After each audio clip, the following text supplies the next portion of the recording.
खुदावन का हम शुक्र अदा करते हैं कि खुदावन हमें अपने घर में लेकर आया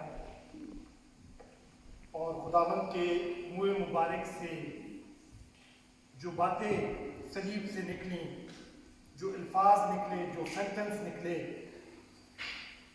हम उनके ऊपर कुछ देर गौर व गौस करें, उसमें से अपने लिए कुछ रहनुमाई हासिल कर सकें, कुछ चीज़ें देख सकें, कुछ जान सकें कि आखिर खुदावंद यीशु मसीह ने उस मौके पे ये 7 सलीबी कलमात क्यों कहे। ये महज सिर्फ चंद लफ्ज़ या सेंटेंस नहीं, बल्कि इनके पीछे बहुत बड़े भेद हैं। और जब हम हर साल इनकी इंटरप्रिटेशन करते हैं तो हम देखते हैं कि हमें एक नई बात उसके अंदर सीखने को मिलती है, क्योंकि खुदावंद का कलाम लाहासिल कलाम है, लामहदूद कलाम है और ऐसा कलाम है जो बाबरकत कलाम है। और जब हम उसे खोलते हैं तो उसमें से बेशबहा मोती हमें मिलते चले जाते हैं। मैं खुदा का शुक्र अदा करता हूँ कि खुदावंद ने मुझे ये तौफीक बख्शी, ये मौका दिया कि मैं खुदावंद के मुँह मुबारक से निकले हुए तीसरे कलमे को आपके साथ शेयर कर सकूं।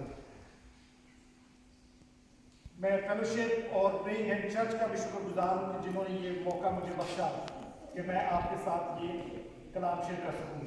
तीसरा कलमा जिसकी तरफ हम देख रहे हैं, ये मोहब्बत का कलमा या जिम्मेदारी का कलमा कहलाता है और इसे यूहन्ना की अंजील उसकी 19 बाब और उसकी 25 से 27 आयत में तहरीर किया गया है और लिखा गया है, और यीशु की सलीब के पास उसकी माँ की बहन मरियम क्लोपास की बीवी और मरियम मगदलीनी खड़ी थी। यीशु ने अपनी माँ और उस शागिर्द को जिससे मोहब्बत रखता था पास खड़े देखकर माँ से कहा, ऐ औरत, देख तेरा बेटा ये है। फिर शागिर्द से कहा, देख तेरी माँ ये है। और उसी वक्त से वो शागिर्द उसे अपने घर ले गया। आइए हम खुदावंद की हज़ूरी में अपने सर को झुकाएं और खुदावंद से इस कलमे को समझने के लिए मदद और रहनुमाई तलब करें। ऐ बाप आसमानी, हम तेरा शुक्र अदा करते हैं कि तू हमें अपने घर में, अपनी हैकल में लाया और तूने हमें तौफीक बख्शी कि हम तेरे बेशबहा लफ्ज़ों को समझने और जांचने की कोशिश कर सकें। लिहाजा बाप, मैं अपने आप को सरेंडर करता हूँ तेरे हाथों में कि मेरे मुंह से निकलने वाला हर लफ्ज़ तेरा लफ्ज़ हो। यहाँ बैठे हुए हर कान जो इसको सुने, उसको कंसीव करने के लिए उनको बड़ी बेदारी बख्श, ताकि ये कलाम 100 गुना फल लाने का सबब बन सके। ये सब कुछ मांगते हैं तेरे प्यारे बेटे यीशु मसीह के नाम में, आमीन। जैसे कि मैंने कहा कि तीसरा कलमा मोहब्बत का कलमा या जिम्मेदारी का कलमा कहलाता है। इस कलमे में बेटे की माँ से मोहब्बत और माँ की बेटे से मोहब्बत झलकती हुई नजर आती है। इस कलमे में मालिकुल जहान की कायनात के साथ मोहब्बत और उसकी जिम्मेदारी हमें नजर आती है। और आज हम इन्हीं दो बातों और मौज़ूआत को सामने रख के अपने कलमे को आगे बढ़ाएंगे। अब तक हमने 2 कलमे सुने और हमने इस बात को बहुत अच्छी तरीके से देखा, जाना और समझ लिया कि खुदावंद यीशु मसीह गेतसमनी बाग से जो सफर उनका शुरू हुआ वो कोई आसान सफर नहीं था। इंतहाई कर्ब का सफर, इंतहाई मुश्किल का सफर, इंतहाई तकलीफ दे सफर का आगाज हो चुका है और ये खत्म नहीं हुआ, बल्कि ये अभी भी जारी है। जब खुदावंद यीशु मसीह अपने मुँह मुबारक से तीसरा कलमा कह रहे हैं, ये सफर उस टाइम भी जारी है।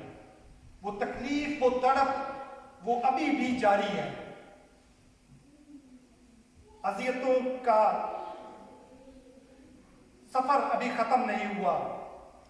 अज़ियतें इस हद तक हैं, तकलीफें इस हद तक हैं तमस्कर उड़ाया जा रहा है, ठट्ठों में उड़ाया जा रहा है कि अगर हम जब इस बात का तसव्वुर करते हैं तो हमारे रोंगटे खड़े होना शुरू हो जाते हैं कि ये कितनी अजियत का वो सफर है।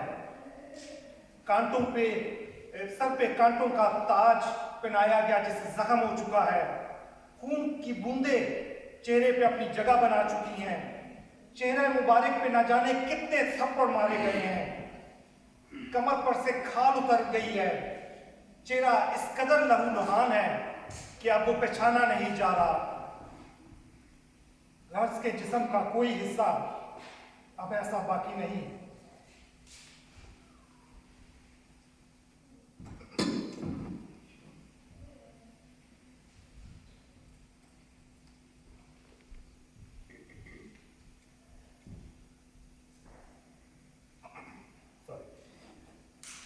जिस्म का कोई हिस्सा ऐसा बाकी नहीं जहां जख्म ना हो। हाथों में कील, पैरों में कील, सर पे कांटों का ताज, लहूलुहान बदन और सामने खड़ी मखलूक जो बेकसी नदामत से अपने मसीह, अपने रहबर, अपने मोहसिन को सलीब पे लटका हुआ देख रही है। वो चाहते हुए भी कुछ ना कर सकते थे।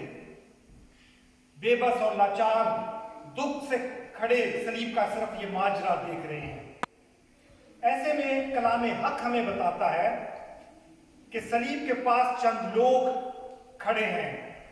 उसमें खुदावंद यीशु मसीह की मां, उसकी बहन और खुदावंद यीशु मसीह का शागिर्द वहां मौजूद है, वो खड़ा है। और जब हम देखते हैं कि खुदावंद यीशु मसीह इन सारी तकलीफों से गुजर रहा है, तो खुदावंद यीशु मसीह इन सारी तकलीफों के बावजूद अपने पूरे होश और हवास से, अपनी पूरी दानिश के साथ उस टाइम सलीब पे अपने सारे सफर को सरंजाम दे रहा है। किसी जगह वो डगमगा नहीं रहा, किसी जगह उससे भूल चूक नहीं हो रही। और ऐसे में जब वो कायनात का और मालिक का रिश्ता जोड़ने की कोशिश कर रहा है, ऐसे में वो अपनी दुनियावी जिम्मेदारी को भी बाखूबी निभा रहा है।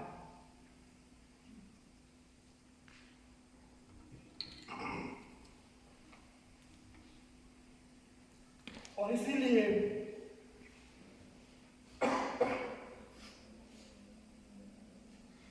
खुदावंद ने जब अपनी मां को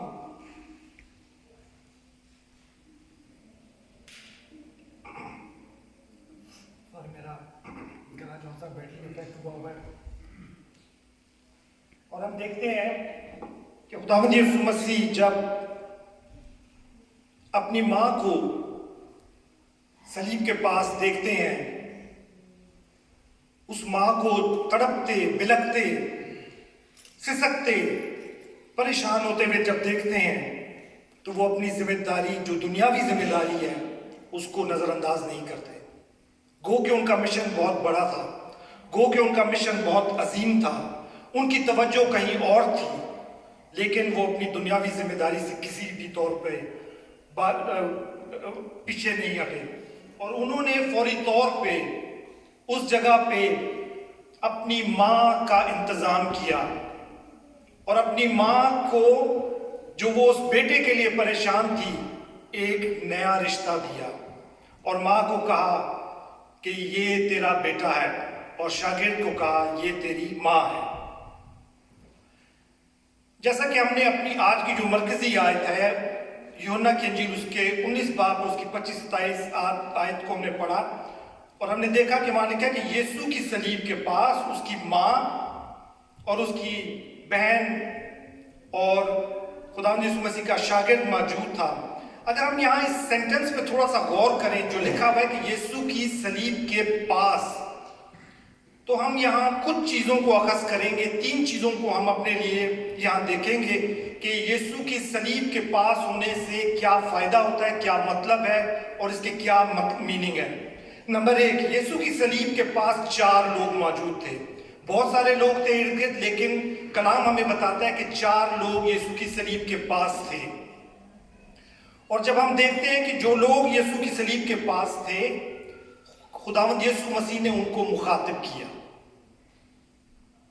خداوند یسوع مسیح نے اپنی ماں کو اور اس شاگرد کو مخاطب کیا اور انہوں نے خداوند یسوع مسیح کی آواز سنی. کیونکہ جو لوگ اور کھڑے تھے وہ شاید دور تھے، وہ شاید خداوند یسوع مسیح کی اس طریقے سے آواز کو نہیں سن پا رہے تھے، لیکن جو خداوند یسوع مسیح کے صلیب کے پاس کھڑے تھے ان سے خداوند یسوع مسیح نے بات کی اور خداوند یسوع مسیح نے ان کی بات سنی. اس سے ہمارے لیے جو بات ہے وہ یہ ہے کہ اگر ہم خداوند کے قریب ہوتے ہیں، اگر ہم خداوند کے قدموں میں ہوتے ہیں، اگر ہم خداوند کی صلیب کے پاس ہوتے ہیں تو خداوند ہم سے بھی بات کرتا ہے اور ہم خداوند کی آواز کو سننے کے قابل بھی ہو سکتے ہیں. نمبر 2، جب ہم خداوند کے صلیب کے قریب ہوتے ہیں تو ہم خداوند کی آواز کو سن سکتے ہیں، اور جب ہم خداوند کی آواز کو سنتے ہیں تو خداوند ہمیں کچھ ذمہ داری دیتا ہے. جیسے خداوند نے اپنے شاگرد کو ذمہ داری دی اور اس کو کہا کہ یہ تیری ماں ہے. اس کو ذمہ داری بخشی اپنی ماں کی کہ اس کی آج سے دیکھ بھال کی ذمہ داری، جسمانی روحانی ذمہ داری تیری ذمہ داری ہے. اسی طرح جب ہم خداوند کے قریب ہوتے ہیں، جب ہم خداوند کے کلام کو سنتے ہیں، جب ہم خداوند کی آواز کو سنتے ہیں تو خداوند ہمیں بھی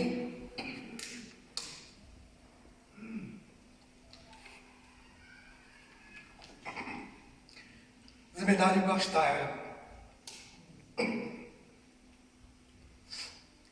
اسی طرح خداوند ہمیں بہت ساری ذمہ داریاں دیتا ہے، جس میں خدمت کی ذمہ داری ہے، کلام سنانے کی ذمہ داری ہے، شفا دینے کی ذمہ داری ہے، کلیسیا میں رہتے ہوئے کلیسیا کی دیکھ بھال کی ذمہ داری ہے.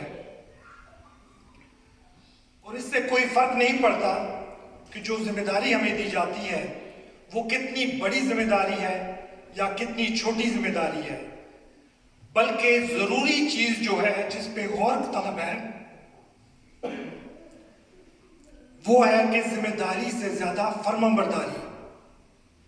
جو خداوند یسوع مسیح کے شاگرد نے وہاں پوری کی کہ خداوند یسوع مسیح نے جب ذمہ داری اس کو بخشی تو اس نے فرمانبرداری کا ثبوت دیا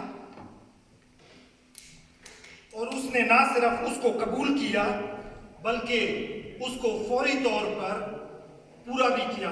جیسے ہم نے پڑھا کہ لکھا کہ اور اسی وقت سے وہ اسے اپنے ساتھ لے گیا.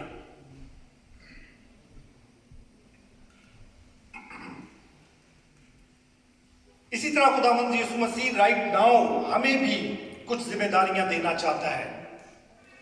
وہ چاہتا ہے کہ ہم بھی کچھ ذمہ داریاں اٹھائیں اور سنبھالیں، لیکن ہمیں میک شور کرنے کی ضرورت ہے کیا ہم اس وقت خداوند یسوع مسیح کے پاس ہیں؟ کیا ہم اس کی صلیب کے پاس ہیں؟ کیا ہم اس کی آواز سن سکتے ہیں اس ٹائم؟ اور نمبر 3، جب ہم یسوع کی صلیب کے پاس ہونے کو جب دیکھتے ہیں تو ہم دیکھتے ہیں کہ جب ہم یسوع کے قریب آتے ہیں تو وہ ہمیں نئے اور خوبصورت رشتوں کی لڑی میں پرو دیتا ہے.